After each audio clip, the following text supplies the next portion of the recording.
لا الشمس ينبغي لها أن تدرك القمر ولا الليل سابق النهار وكل في فلك يسبحون لا الشمس ينبغي لها أن تدرك القمر ولا الليل سابق النهار وكل في فلك يسبحون لا الشمس ينبغي لها أن تدرك القمر ولا الليل سابق النهار وكل في فلك يسبحون.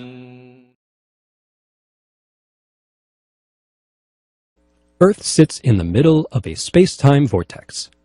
Einstein predicted this almost 100 years ago, and it turns out to be true.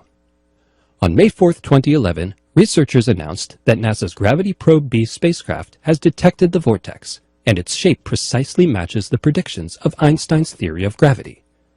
The space-time around Earth appears to be distorted, just as general relativity predicts, says Stanford University physicist Francis Everett, principal investigator of the Gravity Probe B mission. Time and space, according to Einstein's theories of relativity, are woven together, forming a four-dimensional fabric called space-time. The mass of Earth dimples this fabric, much like a person sitting in the middle of a trampoline. If Earth were stationary, that would be the end of the story. But our planet spins, and the spin should pull the dimple around in a four-dimensional swirl. This is what Gravity Probe B went into space in 2004 to check. The idea behind the experiment is simple. Imagine trying to spin a toy top on the dimpled surface of that trampoline. It's going to wobble, right? Something similar happens when you try to spin a gyroscope in curved space-time. Its spin axis will drift or precess. Gravity Probe B carried some super-spherical gyros into Earth's orbit to see what they would do. In practice, this simple idea is extremely difficult.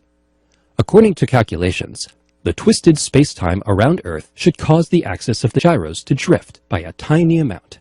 Really tiny. It's like measuring the thickness of a sheet of paper held edge-on 100 miles away. Even the slightest disturbance could ruin the experiment.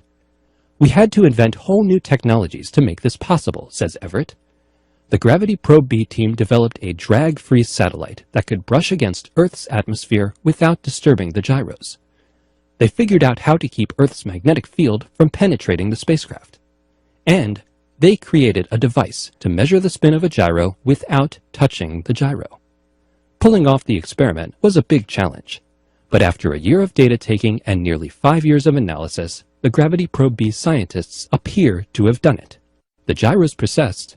The vortex is real, and we are in it. Einstein was right again.